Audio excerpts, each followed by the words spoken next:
आदिवासी सेना। देखो देखो कौन आया, आदिवासी सेना। थोड़ी देर वास्ते फोन ऑन बढ़िया तरीके होना है और होना हमजन गांव गांव ढाणी तक विचार स्थापित करना है। जय जोहार दोस्तों। जो साथी इधर उधर खड़े हैं एक बार पंडाल में बैठ जाओ, अच्छा होगा। आप लोग भी आ जाओ। मेरा स्वास्थ्य ठीक नहीं है और डॉक्टर ने मुझे आराम करने के लिए घर भेजा है। 7 दिन में हॉस्पिटल में भर्ती था और आराम करने के लिए भेजा, लेकिन ये कार्यक्रम हम लोगों ने अपने यहाँ जोधपुर और जैसलमेर बाड़मेर के साथियों को पहले से दे दिया था। अब एक बार समय दे दिया तो आना जरूरी भी है। मेरे अपने घर वाले भी मेरे को डांट रहे थे कि ठीक नहीं हो ना, इधर उधर जाना अच्छा नहीं है। उनकी भी बात सही है, लेकिन समाज के इतने सारे लोग अपन को बुलाते हैं तो जाना भी पड़ता है और समाज की जो आवश्यक बातें हैं उनके बीच में शेयर भी करना पड़ता है। तो हम लोग आपके बीच में आए रात भर सफर करके, शेयर करो और आप लोगों ने हमारा स्वागत किया, ग्रुपों में भेजो। हमारा हमको खाना खिलाया, अच्छा से जगह पर रखा। हम लोग पहली बार जैसलमेर आए, पोखरण तक हम लास्ट आए थे और आदिवासी परिवार के कार्यक्रम सबसे पहले बाड़मेर में हुए, फिर आज की तारीख में उधर के सभी जिलों में हो चुके हैं, केवल जैसलमेर में नहीं हुआ था। आज हमारा जैसलमेर में भी आदिवासी परिवार का कार्यक्रम है। आदिवासी परिवार कोई संगठन नहीं है, आदिवासी परिवार एक बैनर का नाम है। हम एक बार मेरे को एग्जैक्टली पता नहीं है, शायद सिरोही में या कहीं पर कार्यक्रम था, न मंच पर बिठा रहे थे तो मैंने मना कर दिया, न बहुत सारा विवाद हुआ था। समदड़ी जालोर में शायद। आज देखो कोई मंच पर बैठ नहीं रहा है और हमने समाज को विचार दिया कि हम कितने भी बड़े हो गए, हम साथ जी रहे हैं। जो लोग, यानी आज हमारी ये बेटियां हैं वो हमारे साथ जी रही हैं, बड़े बुजुर्ग हमारे साथ जी रही है, हमारी बहनें हमारे साथ जी रही है, तो हम एक ही जाजम पर बैठे। आपने ये गदेले लगाए वो भी मुझे पसंद नहीं है। हम कोई बड़े आदमी नहीं है, आपके समान ही हम हैं। सही बात है। यहाँ पर मंच पर हमारे महापुरुष बैठेंगे जिन्होंने हमारे लिए इतना काम करके गए हैं, उनका स्थान होना चाहिए, हम नीचे ही बैठे। तो हमारी बात आपने इतना तो स्वीकार कर ही लिया है कि अब ये मंच पर कोई बैठ नहीं रहा है। एक बड़ा बदलाव ये हो, लाइव को शेयर करते रहिए। जैसा कि हमारे नत्ताराम जी बोल रहे थे जय जोहार के विषय पर, और कई जगह जाकर शिवराम जी लाइव को शेयर करते रहिए। धन्यवाद, आपने लाइव में जुड़े। आसाम भी गए, हिमाचल भी गए, पूरा देश भर भी घूमते हैं जीतू भाई, हम सब लोग। तो पूरे देश भर में हम बात रखते हैं, हम खुद सीख रहे हैं, जो सीखा वो सिखाते हैं लोगों को। तो हमें जय जोहार जो उद्बोधन है उस पर लाइव को ग्रुपों में शेयर करें, व्हाट्सएप ग्रुपों में। हमारे लोग क्या करते हैं कि जो हमारा आदमी बोलता है उस पर तो आपत्ति करते हैं, लेकिन दूसरा कोई गलत बात भी बोले तो आपत्ति नहीं करते। ये बात है। यह एक गलत और संकीर्ण मानसिकता है, इससे हमको उबरना चाहिए। जोहार पूरे देश के आदिवासियों का उद्बोधन है, यह हमारा मौलिक विचार है, यह किसी ने दिया हुआ नहीं है और यह सबसे महान अर्थ रखता है। पूरी प्रकृति की जय, महापुरुषों की जय, धरती आसमान की जय, सभी जीव जंतुओं के कल्याण करने वाली प्रकृति की जय, उससे महान क्या हो सकता है। इस बात को हमें समझना पड़ेगा। और जैसा कि हमारे भावना जी ने एक बात बताई महिलाओं के बारे में, ये सब हमारे इलाके में होता था पहले। और हमेशा एक बात ख्याल रखना है, महिलाओं की जागृति से ही आदमी आजाद होगा। ध्यान रखो, आज आपने यहाँ समय निकाला है, यदि आपकी महिला जागरूक है तो घर जाने पर आपको थोड़ा कड़वे गुड़ नहीं पिलाएगी, और यदि आपकी महिला जागरूक नहीं है तो घर जाते ही कड़वे गुड़ डायरेक्ट पिलाएगी। पानी बाद में मिलेगा, पहले कड़वा गुड़ मिलेगा। सही कह रहा हूँ, गलत कह रहा हूँ? ये हर एक आदमी की एक ट्रेजेडी है। फिर भी आप लोग काम कर रहे हो, तो आप लोगों की जिम्मेदारी है कि महिला को भी आजाद करो। समझ में आया कि नहीं? महिला आजाद है तब जा करके आप यहाँ पर आए हो, तो आपकी भी जिम्मेदारी है कि महिला को भी आजाद करो। एक दिन समाज का कार्यक्रम होता है, वहाँ पर पिकनिक के नाते लेके आओ, चलो घूम के आएंगे आज, है ना, और समाज की बात सुन के आएंगे। आज जमाना वो आ गया है कि बच्चों को भी कार्यक्रम में लाना चाहिए। मेरे बच्चे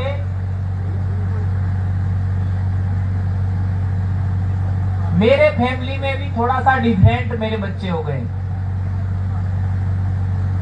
मेरे फैमिली में भी आप देखोगे तो बच्चे होली दिवाली पर कपड़ों के लिए नहीं, ये चीज लानी है, वो चीज लानी है, बहुत सारा माँ बाप को परेशान करते हैं। मेरे गांव में भी होता है, मेरे कुटुंब में भी होता है। सभी माँ बाप बच्चों की जरूरतें, बच्चों की इच्छाएं पूरी करने के लिए काम करते हैं, और बच्चे बहुत ज्यादा जिद करते हैं। लेकिन आपको मैं ये कहना चाहता हूँ, और ये सच भी है, आप मेरे घर पे आके देख सकते हैं, मेरे फैमिली में ये चीज नहीं मिलेगा। होली दिवाली पर मेरे बच्चे कभी भी कपड़ा लाना है, जूता लाना है, ये लाना है, वो लाना है, इसकी जिद कभी नहीं करते। और पिछले 3 साल में होली दिवाली पर हमने कोई खर्चा नहीं किया, कोई खर्चा नहीं किसी प्रकार का। कई सारे लोग तो रंग के पीछे पागल हो जाते हैं, हमारे तो रंग भी नहीं लगाते, क्योंकि आदिवासियों में रंग लगाने की प्रथा नहीं है होली पर, पीली संस्कृति में नहीं है। तो क्योंकि ये मेरे परिवार में, मेरी फैमिली में आप जैसे लोग आते हैं, बातचीत चलती रहती है। कई साथी यहाँ पर करीब यहाँ बैठे हुए में 100 आदमी मेरे घर आए होंगे, सबको बताए हमारे फैमिली में बात होती है, तो मेरे बच्चों में भी ये बात चली गई। मैंने अपने बच्चों को समझाया कि हमें पढ़ाई नंबर 1 पे रखना है, और नंबर 2 हमारे बाप दादाओं का कर्म, खेती बाड़ी वगैरह। मेरे बच्चे धान रोपना भी जानते हैं, सब काम करते हैं। और तीसरा है हमारे बाप दादा जो काम करते हैं, हमको उससे ज्यादा प्रिय काम कोई नहीं होना चाहिए। हम सामाजिक कामकाज में हिस्सेदारी निभाएं, समाज का हर काम, विश्व आदिवासी दिवस हो चाहे कोई भी हो। तो ये बदलाव फैमिली में हुआ। इसी तरीके का बदलाव आपके बच्चों में भी आएगा। कब आएगा? जब आप दोनों आजाद होंगे। आप आजाद होंगे, आपके पत्नी आजाद होगी, तो आपके बच्चे ऑटोमेटिक बढ़िया दिशा में जाएंगे। ये बात मैं आपके बीच में कहना चाहता हूँ। हमारे भाई युवा साथी मानाराम जी ने बहुत इंपॉर्टेंट बातें बताई। बेशक उनका दर्द जायज है। भंवरलाल परमार ऐसा ही था,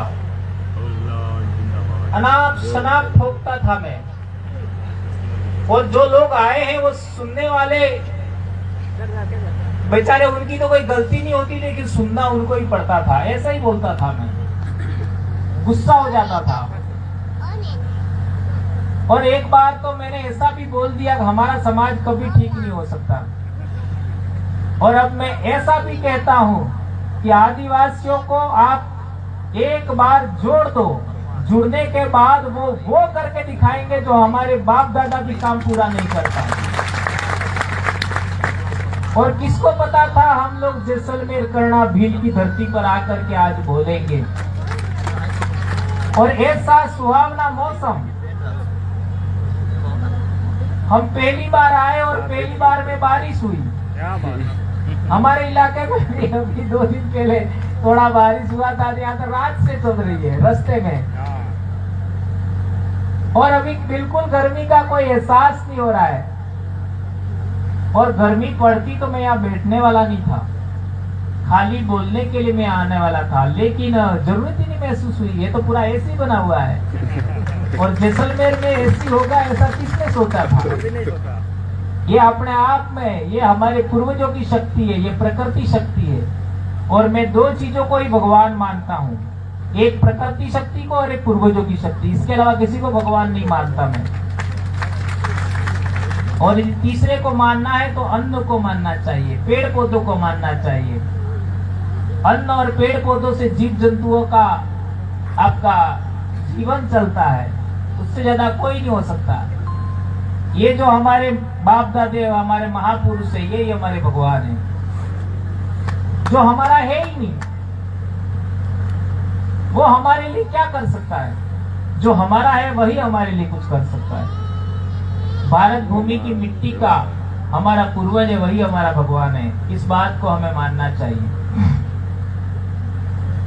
भाई नत्ताराम जी ने एक इम्पोर्टेंट बात बताई हमारे आरक्षण को लेकर के। आरक्षण कोई भीख नहीं है दोस्तों, यह अधिकार का मसला है। अभी हमारे उमेश भाई बता रहे थे विद्यार्थी मोर्चा के चुनाव की बात। एक मुद्दे ने सारा कॉलेज फतह कर लिया। 2-3 छोटी-छोटी बातें थी। क्या था? कॉलेज का नामकरण हमारे भील राजा डूंगर बरंडा के नाम पर होना चाहिए, ये मुद्दा था। कालीबाई वीरबाला कालीबाई इतना ही लिखा है तो वीरबाई कालीबाई कलासवा लिखो, ये हमारा मुद्दा था। ये कोई मुद्दा है? छोटी छोटी बातें, लेकिन ये बातें पहले किसी ने बोली नहीं थी। हमारे बड़े बड़े लीडर थे, मंत्री थे, विधायक थे, सांसद थे, किसी ने डूंगर बरंडा की बात नहीं किया, किसी ने कालीबाई क्लास हुआ लगाओ ये बात नहीं किया था। हमारे डूंगरपुर में एक पार्क है नाना भाई पार्क, तो नाना भाई खाट पार्क लिखो, ये भी हमारा मुद्दा था। ऐसा किसी ने मांग उठाई नहीं। और आरक्षण को लेकर के हमारा कहना था कि हमारा जो इलाका है वो शेड्यूल एरिया है, तो शेड्यूल एरिया में शेड्यूल एरिया के प्रावधान है, संविधान की 5वीं अनुसूची के जो प्रावधान है उसके अनुरूप आरक्षण होना चाहिए। ये छोटी छोटी बातें विद्यार्थियों को समझ में आ गई, छोटी छोटी बातें। और उस समय क्या होता था कि जो कॉलेज में चुनाव लड़ता है उसको दारू पिलाना अनिवार्य था। और हम पहले लोग थे कि हमने ये कहा कि चुनाव में दारू देंगे ही नहीं, चाहे जो करना कर लो। ये पूरे देश में एक क्रांति है। हम वो दारू नहीं बांटेंगे, हम पैसा नहीं बांटेंगे, हम मुर्गा नहीं खिलाएंगे, बकरा नहीं खिलाएंगे। समाज के आने वाली पीढ़ी के लिए, आने वाले बच्चों के लिए, उनके हक अधिकार के लिए, हमारे संवैधानिक अधिकारों के लिए, हमारी संस्कृति के लिए, हमारे महापुरुषों के इतिहास के लिए आपको देना होगा। और बच्चों ने बात करके दिखाया। 21-22 कॉलेज हमने जीते, ये कोई छोटी बात है क्या? 21-22। और अभी तो सरकार ने ये भी बंद कर दिया, नहीं तो हम तो 100 कॉलेज तक पहुंच गए होते। विश्व आदिवासी दिवस की आज छुट्टी है, उसका 2017-18 में क्या हुआ था आप देखो तो सही। वसुंधरा जी हमारे मुख्यमंत्री थे, उनका भी कार्यक्रम डूंगरपुर में और हमारा भी कार्यक्रम डूंगरपुर में। हमको सरकार ने ग्राउंड नहीं दिया क्योंकि मुख्यमंत्री जी का कार्यक्रम था। मुख्यमंत्री जी डूंगरपुर में आए थे और चूंकि सरकार को पता था, प्रशासनिक अधिकारियों सबको पता था कि कार्यक्रम मुख्यमंत्री जी का अच्छा होना चाहिए। उन्होंने बसें भेजी, सरकारी बसें। तो हमने लोगों को समझाया बस में बैठना है, लेकिन अपने आदिवासियों के कार्यक्रम में आना है। तो सारे लोग बस में बैठे, उनकी बस में, और अपने कार्यक्रम में आ गए और सरकार का कार्यक्रम फेल हो गया। आदिवासी कैसे जाग नहीं सकता? इससे बड़ा क्या उदाहरण हो सकता है? और बैठने की जगह नहीं मिली। बिल्डिंग थी हमारे छात्रावास की, उसके ऊपर भीड़ इतनी हो गई कि वो गिर जाए ऐसा, लेकिन हमारे साथ कोई अनहोनी नहीं हुई। और सरकार ने इस बात को समझा, वसुंधरा जी ने भी समझा, और उन्होंने छुट्टी का घोषणा कर दिया विश्व आदिवासी दिवस पर। यह पहली बहुत बड़ी सफलता है दोस्तों। ये होता है सामाजिक एकता। समाज की एकता तब कब होगी, इस बात को समझो। समाज की एकता तब होगी जब हमारे विचार एक होंगे। और हमारे विचार कब एक होंगे? जब हम लोग एक जैसा ज्ञान रखेंगे, जब हम लोग एक जैसा उद्देश्य रखेंगे, तब जाके हमारे विचार एक होंगे। अभी बारिश से डर रहे हो क्या? हैं? भील मिट्टी का ढेला थोड़ी है जो पिघल जाएगा। हाँ, भील मिट्टी का ढेला नहीं है जो पिघल जाएगा। आराम से बैठिए। जय। आज हमारे इलाके के लोग यहाँ होते तो कितना खुश हो जाते कि हमारे यहाँ कार्यक्रम और बारिश हो रही है जैसलमेर में। कितना खुश हो जाते, लेकिन क्या में बारिश हो रहा है। और क्या समझ रहे हो आप लोग? इतने हो ना, हम इतने बोल रहे हैं, ये हम बोल रहे हैं, वो कोई बाड़मेर या मारवाड़ तक रहेगा, ऐसा समझ रहे हो क्या? ये पूरे देश में इस बात को सुनी जाएगी कि हमने यहाँ क्या बोला। और केवल आदिवासी नहीं सुनते, गैर आदिवासी भी सुनते, हमारे दुश्मन, हमारे विरोधी भी सुनते हैं कि किस तरीके से काम हो रहा है। देखिए, हम लोग मूल बीज हैं। भारत भूमि का मूल मिट्टी है हम लोग। हम बोलेंगे सबको सुनना है ना? क्योंकि हम सबका पेट भरा है, लेकिन सबने हमारे साथ तिरस्कार किया है। आप लोगों को ने, जैसे जीतू भाई बोल रहे थे कि सबको हमारी जरूरत है। एससी के लोगों को भी हमारी जरूरत है, ओबीसी के लोगों को भी हमारी जरूरत है, राजपूत समाज को भी हमारी जरूरत है, जनरल वर्ग के लोग हैं, आपका माइनॉरिटी के लोग हैं, जैन समाज के लोग हैं, सबको हमारी जरूरत है। लेकिन आदिवासी को कोई नहीं चाहिए। हाँ, आपका आदिवासी आगे बढ़ता है, वो किसी को पसंद नहीं है। सही कह रहा हूं, गलत कह रहा हूं? हमारे वोट की सबको जरूरत है, हमारी मेहनत की सबको जरूरत है, हमारे खून पसीने की सबको जरूरत है, लेकिन हम आगे बढ़े ये किसी को पसंद नहीं है। ऐसा क्यों होता है मालूम है? हम आदिवासी है इसलिए ऐसा होता है। पूरे देश के आदिवासियों में एक बड़ी समस्या है कि हमारी जल जंगल जमीन छीनने का प्रयास सब करते हैं। सभी समाज के लोग, सभी धर्म के लोग ये काम करते हैं। ऐसा क्यों होता है? ऐसा इसलिए होता है कि हम आदिवासी है और आदिवासियों के पास ही जमीन है, इसलिए वो लोग हमसे छीनना चाहते हैं। जहां तक आरक्षण की बात है, आरक्षण की बात है, तो हम लोग अभी हमने ज्ञापन दिया था आरक्षण के लिए।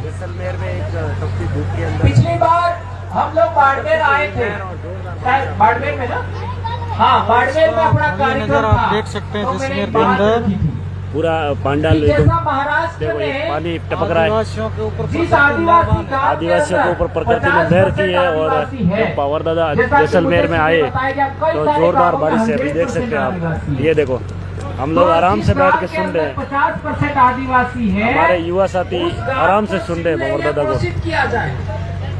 ये पिछली बार मैंने बात बताई थी तो कुछ साथियों को ये बात ठीक नहीं लगी थी, लेकिन ये संवैधानिक मामला है। लेकिन अभी क्या होता है, सरकार ने अभी कैटेगराइजेशन के लिए बोला। अभी आपका सुप्रीम कोर्ट का जजमेंट आया, उसमें कैटेगराइजेशन की बात हुआ, तो हमने भी 4 इलाका पूरे राजस्थान के अंदर, जी पूरे राजस्थान में 4 इलाका, एक हो गया हमारा शेड्यूल्ड एरिया, इसको गंभीरता से समझिए। एक हो गया हमारा शेड्यूल्ड एरिया ने हमारा इलाका, और एक इलाका आपका रेगिस्तान का इलाका, और एक चंबल बनास नदी का इलाका, और एक वो जो मिनाव का इलाका। ये 4 प्रकार से राजस्थान के इलाके को बांट करके आरक्षण का कैटेगराइजेशन किया जाए, ये ज्ञापन बना करके हमने पूरे इलाके में दिलवाया। क्या आपने उस ज्ञापन को पढ़ा? तो इसका अर्थ क्या हुआ? आप जो आरक्षण की मांग कर रहे हो, उसका ज्ञापन हमारे शेड्यूल एरिया के लोगों ने भी दिया। वहां पर आप लोग आए थोड़ी थे। जिस तरीके से हमारे एमएलए, हमारे लोग वहां पर विधानसभा में आपने वोट नहीं दिया, इसके बावजूद आपकी मांग उठा रहे हैं, तो हमने ज्ञापन दिया, उसमें भी आपकी मांग उठाई। हेलो हेलो हेलो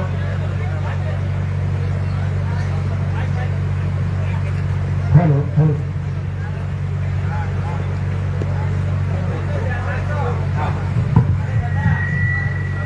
हाँ, इसलिए हम लोग कहना चाहते हैं कि जो आप लोगों को हमारे साथ जुड़ना पड़ेगा। लालसा जोहार, लाइव को शेयर करते रहिए। पवार दादा बोल रहे हैं और बारिश हो रही है, देखो पूरा पंडाल में लोग, अच्छी बारिश है। 44 डिग्री गर्मी के अंदर। इसको अच्छे तरीके से समझिए। हम लोग ये सफेद साफा क्यों मानते? जैसा दादा का साफा है, वैसा साफा हमारे वहां पर भी बांधते हैं, सेम, कोई अंतर नहीं होता है। वहां ऐसा मध्य प्रदेश में भी, गुजरात में भी, हमारे इलाके में भी बांधते हैं, लेकिन हम सफेद ही क्यों बांधते? तो हमारा परंपरागत उत्तराधिकार का साफा है, वो सफेद ही होता है। और उत्तराधिकार किसका होता है? राजा की वंश परंपरा का उत्तराधिकार होता है। तो ये सफेद साफा किसकी निशानी है? राजा के। भील राजा थे, उसकी निशानी है। तो आप लोग जब तक प्रजा बनो रहोगे, जब तक मजदूर बने रहोगे, तब तक आप लोग राजा नहीं बन सकते, तब तक आप मालिक नहीं बन सकते। ये मालिक की निशानी है। तो आप आने वाले समय के अंदर, कम से कम हम आते हैं उस कार्यक्रम में, तो साफा सफेद मान के आया करो। ये देख लीजिए, बाबा खड़े हो जाओ। आप हाँ, इनका साफा देख लो। बाबा आप खड़े हो जाओ। इनका ये पढ़े लिखे लोग थोड़ी है, ये हमारे से बड़े ही है ना। ये परंपरागत हमारे उत्तराधिकार की निशानी है। हमारे वहां पर कोई इंसान मर जाता है तो उसको पगड़ी, जो बड़ा आदमी होता है उसको पगड़ी पहनाते हैं, वो पगड़ी सफेद ही होती है 100%। उसको ध्यान में रखते हुए हमने सफेद पगड़ी का प्रचलन हमारे जन जागरण में किया। तो इसको आप आगे से स्वीकारेंगे, ऐसा मैं मानता हूँ। अभी इतना बोल ही गया हूँ, 1-2 बातें और बोल देता हूँ। हाँ, यदि हम लोगों को ज्यादा संख्या में लोगों को जोड़ना है, जैसा कि पिछले 4-5 साल से मैं सुन रहा हूँ, यहाँ हमारे कार्यकर्ता बहुत दिक्कत में रहते हैं कि यार हमारे लोग बराबर इकट्ठा नहीं होते। यदि आप लोगों को हमारे समाज को जोड़ना है, फाइनेंस के मामले में, हर मामले में, तो आपको हम एक बहुत बड़ा सूत्र दे रहे हैं। इसको आप अच्छे तरह समझिए।